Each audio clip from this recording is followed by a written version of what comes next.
اس کے بعد حضرت حسن کی خلافت ہوئی 6 مہینے.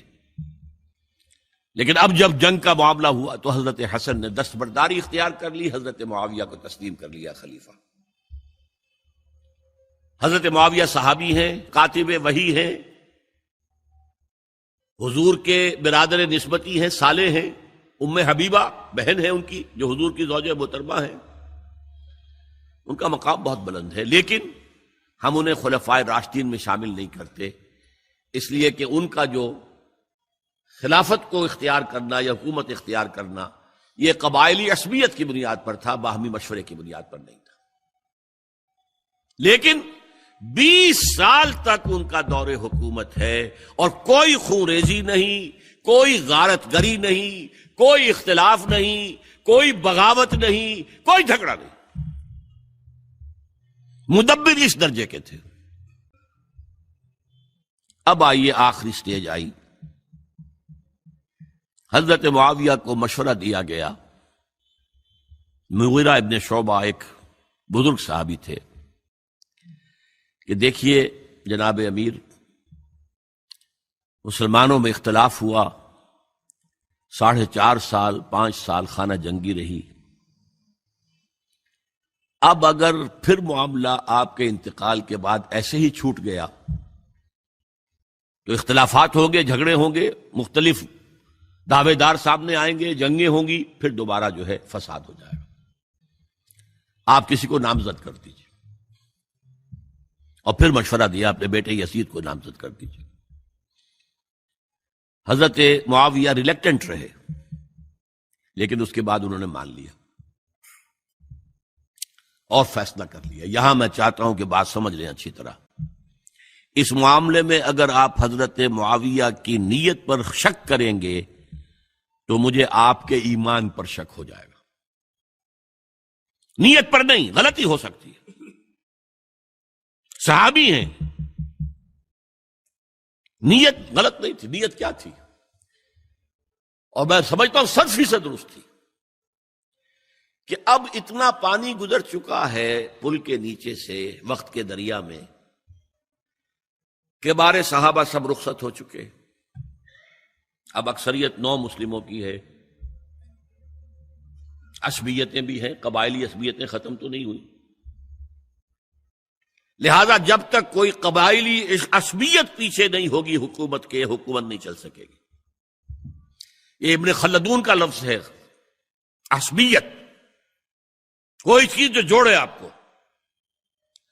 تو دینی عصبیت اب کمزور پڑ گئی ہے، اس لیے کہ حضور نے جن کو تربیت دی تھی وہ اب گئے، اکثر و بیشتر گئے.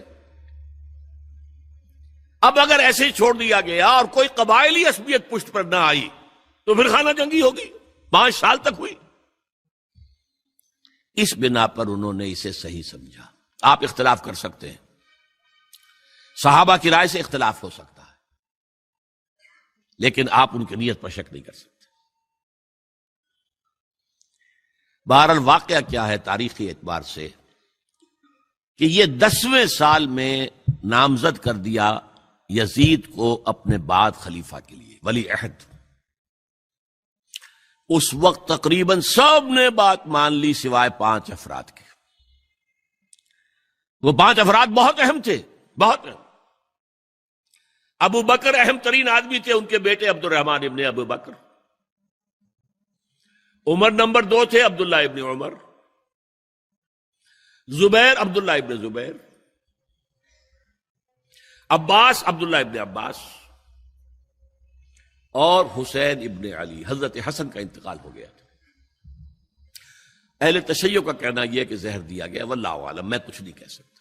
میں کوئی تاریخ کا محقق اس معنی میں نہیں ہوں، میں موٹی موٹی باتیں جانتا ہوں. بہرحال انتقال ہو گیا تھا. 5 آدمیوں نے نہیں مانا. لیکن دیکھیے یہ تھی تدبر کی بات حضرت امیر معاویہ کی. کوئی دباؤ نہیں ڈالا، کوئی جبر نہیں کیا، کوئی کسی کو نقصان نہیں پہنچایا کہ نہیں مان رہے تو یہ کر دیں. نہیں، دیکھیں گے جب وقت آئے گا. جب وقت آیا حضرت معاویہ کے انتقال کے بعد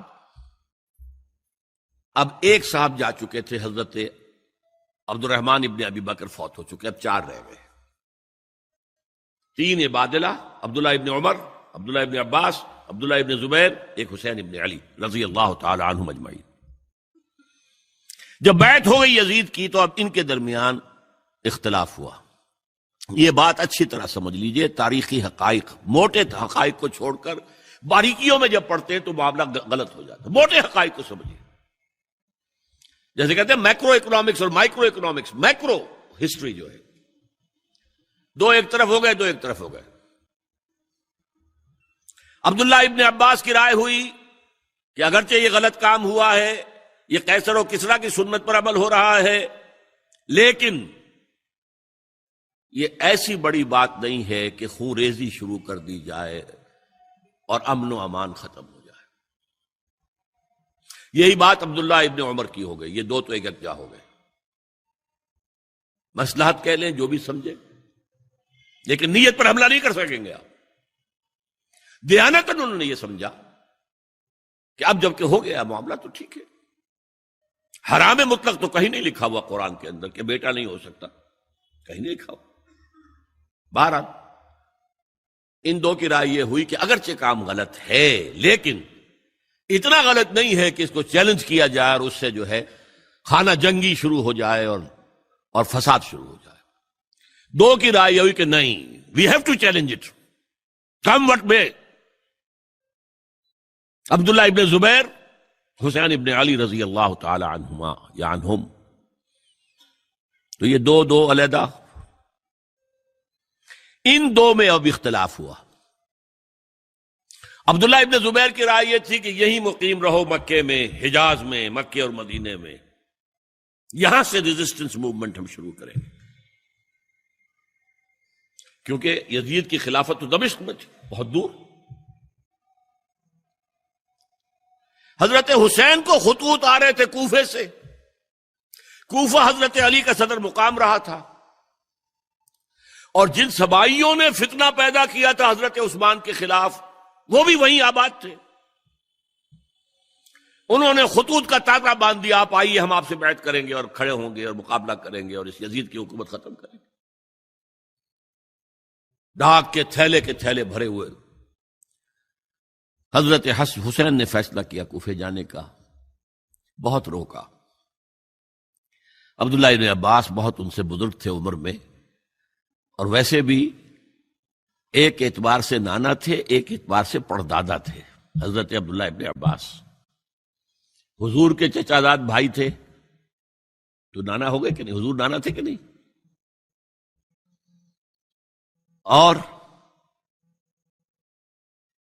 حضور کے چچا تھے حضرت عباس، ان کے بیٹے ہیں یہ۔ تو اس اعتبار سے حضرت علی رضی اللہ تعالیٰ عنہ کے کیا ہو گئے؟ چچا۔ بہرحال میں کچھ گڑبڑ کر رہا ہوں اس وقت۔ وہ دوڑتے جا رہے تھے کہ حسین خدا کے لیے مت جاؤ، خدا کے لیے مت جاؤ، یہ کوفی تمہارا ساتھ نہیں دیں گے، الکوفی لا یوفی، کوفی وفا نہیں کرتا وعدہ، اور خدا کے لیے اگر جانا ہے اپنے گھر والوں کو یہاں چھوڑ جاؤ۔ بس حضرت حسین پر رضی اللہ تعالی عنہ جو ایک کیفیت تھی، انہوں نے سب باتوں کو نظر انداز کیا۔ وہاں ہزاروں لوگوں نے مسلم بن عقیل جو حضرت حسین کے نمائندے کی حیثیت سے پہلے گئے تھے، ان کے ہاتھوں پر بیعت کیا، وہ خطوط آ رہے تو اور بھی بات پختہ ہو گئی۔ ابھی راستے ہی میں تھے کہ پتہ چلا کہ ابن زیاد گورنر بن کر آیا ہے، اور اس نے جو وہاں پر تشدد کیا ہے اور ڈنڈا برسایا ہے، سب بیعت توڑ کے گھروں میں چھپ گئے، اور مسلم بن عقیل جو ہیں وہ بے یار و مددگار شہید بھی کر دیے گئے۔ حضرت حسین نے ارادہ کیا کہ واپس ہو جائے مدینے کی طرف۔ اب مسلم بن عقیل کے بیٹے جو ہیں، وہ عرب کی ایک غیرت ہے، ایک آنر جسے آج کل کہتے ہیں، ہم اپنے باپ کا بدلہ لیے بغیر نہیں جائیں گے۔ اور حضرت حسین کی شرافت اور مروت، یہ لوگ میرے ساتھ آئے تھے نا، میرا ساتھ دے رہے تھے، اب میں ان کا ساتھ کیسے چھوڑوں؟ بہرحال وہ حادثہ فاجعہ ہو کر رہا، اور اس میں سب سے بڑا سبب جو بنا ہے وہ میں چاہتا ہوں جس کی طرف کسی کی نگاہ نہیں گئی۔ افسوس یہ ہے کہ میرا اس پر جو کتابچہ ہے سانحہ کربلا وہ آؤٹ آف پرنٹ تھا. کوشش تھی کہ آج یہاں وہ پیش کیا جاتا. مختصر ترین، لیکن آپ دیکھیں گے کہ کلیئر ہو جاتی ہے ہسٹری. 2 کتابچے ہیں. شہید مظلوم، میرے نزدیک مظلوم ترین شہید حضرت عثمان رضی اللہ تعالی عنہ، اور سانحہ کربلا، بہت بڑا سانحہ ہے، اس میں کوئی شک نہیں. حضرت حسین کے صبر اور مثابرت اور استقلال اور شجاعت یہ مثالی ہیں تاریخ کے اندر. اپنے سامنے جو ہے اپنے ایک ایک کر کے چراغ گل ہو رہے ہیں. خاندان سارا ختم ہو رہا ہے. شیرخوار بچے شہید ہو رہے ہیں.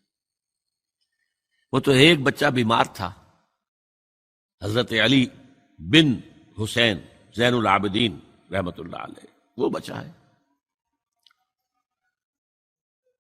لیکن اصل میں شرافت اور مروت جو ہے وہ بسا اوقات اپنی شرافت کی وجہ سے مار کھا جاتی ہے.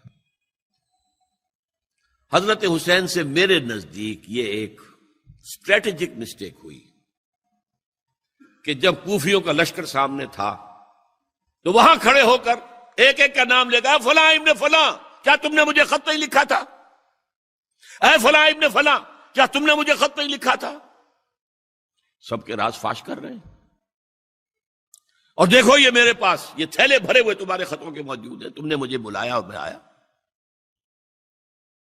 یہ بات تھی جس کی بنا پر اب ان کے لیے کوئی چارہ نہیں تھا کہ انہیں شہید کر دیں، ورنہ تو یہ ہمارا بھانڈا پھوڑ دیں گے جا کر یزید کے پاس، تو ہماری کھالیں کھنچ جائیں گی. یہی وجہ ہے کہ حضرت حسین نے 3 آفرز کی. مجھے واپس مدینے جانے دو، نہیں. مجھے یزید کے پاس جانے دو، نہیں. مجھے کہیں اسلامی سرحد پر بھیج دو، میں وہاں پر کافروں سے جنگ کرتے ہوئے زندگی ختم کر لوں گا، نہیں. ہیئر اینڈ ناؤ بیٹھ کرو. یہ حضرت حسین کی شرافت، غیرت، حمیت، مروت اس کے خلاف تھا. لہذا انہیں شہید کیا گیا اور پھر خیموں کو آگ لگائی گئی. یہ نوٹ کیجئے کیوں لگائی گئی. اگر تو یہ غصے اور انتقام میں اور وینجینس میں ہوتا تو حضرت علی بن حسین زین العابدین کو بھی شہید کرنا چاہیے تھا، نہیں کیا. اگر یہ اس طرح کا معاملہ ہوتا تو خواتین کی بے حرمتی ہوتی، نہیں ہوئی. یہ خیمے کیوں جلائے؟ تاکہ وہ جو ایویڈنس ہے وہ ختم ہو جائے. ہمارے خلاف یہ جو ڈاکومنٹری پروف لیے پھر رہے ہیں، خیمے جلیں گے اور یہ تھیلے بھی جل جائیں گے اور یہ خود بھی جل جائیں گے اور ہم بچ جائیں گے. یہ ہے میرا تجزیہ. بہرحال اس میں کوئی شک نہیں کہ تاریخ انسانی کے عظیم حوادث میں سے وہ ہے، اور میرے نزدیک حضرت حسین رضی اللہ تعالیٰ عنہ کا اختلاف کر سکتا ہے، جو چاہے کرے. حضرت حسین سے اختلاف کرے اور اتفاق کرے حضرت عبداللہ ابن عمر، عبداللہ ابن عباس کے ساتھ، تب بھی ٹھیک ہے. اور اگر حضرت عبداللہ ابن عباس اور عبداللہ ابن عمر سے اتفاق کرے اور حضرت حسین ان سے اختلاف کرے، تب بھی شک ہے. معصوم کوئی نہیں. ہمارے نزدیک معصومیت خاصہ نبوت ہے. نبوت ختم ہوئی حضور پر، معصومیت ختم ہوئی. غلطی ہر ایک سے ہو سکتی ہے اور آپ رائے رکھ سکتے ہیں، لیکن کسی صحابی کی نیت پر حملہ نہیں کریں گے. صحابی کی نیت پر حملے کا مطلب کیا ہے کہ محمد صلی اللہ علیہ وسلم تزکیہ نفس نہیں کر پائے. یہ ریفلیکٹ کرے گی حضور کی اس پوری کی پوری جد و جہد پر کہ شخصیت سازی نہیں کر پائے محمد صلی اللہ علیہ وسلم. نہیں، معاذ اللہ ثم معاذ اللہ ثم معاذ اللہ. بہرحال یہ ہے تاریخ کے اعتبار سے ہمارے ہاں جو عظیم ترین ذی الحج کے مہینے میں حضرت عثمان شہید ہوئے تھے. 28 ذی الحج کو حضرت عمر پر حملہ ہوا تھا. 1 محرم کو ان کی شہادت ہوئی تھی. 10 محرم کو یہ سانحہ کربلا پیش آیا تھا. یہ ہماری اس ابتدائی تاریخ کے اہم لینڈ مارکس ہیں جنہیں ہم شہادت کے نام سے جانتے ہیں. لیکن میں اب پھر دوبارہ کہوں گا، یہ اللہ کی راہ میں قتل ہوئے. وَلَا تَقُولُوا لِمَنْ يُقْتَلُ فِي سَبِيلِ اللَّهِ أَمْوَاتٌ بَلْ أَحْيَاءٌ وَلَكِنْ لَا تَشْعُرُونَ. ولا تحسبن الذین قتلوا فی سبیل اللہ امواتا بل احیاء عند ربہم یرزقون. لیکن وہ شہادت علی الناس کی ذمہ داری جو مجھ پر اور آپ پر ہے، حضرت حسین کو یاد کر لیں، حضرت عثمان کو یاد کر لیں، ان کے لیے کوئی رنج اور غم کا اظہار کر لیں، اس سے کچھ حاصل نہیں ہے. حاصل تو یہ ہے کہ شہادت علی الناس کی تیاری کیجئے. اپنی ذاتی زندگی میں آج سے گواہی دیجئے اللہ کے بندے ہونے کی، اپنے عمل میں، اپنے قول میں، اور کوشش کیجئے کہ مل جل کر اس ملک کے اندر وہ نظام برپا کرے کہ جو شہادت علی الناس، دین حق کے ایک کامل نمونے کے طور پر دنیا پر حجت قائم کر دے کہ دیکھ لو اپنی آنکھوں سے، یہ ہے وہ دین حق جو محمد لے کر آئے تھے. اللہ تعالیٰ مجھے اور آپ کو اس کی توفیق عطا فرمائے. پھر اسی پچ ہو گیا، پھر تسبیح مصلی کی کرنا، اساں ظاہر نوں رب منیائے، باطن دا اللہ کی کرنا. اساں ظاہر نوں رب منیائے، باطن دا اللہ کی کرنا.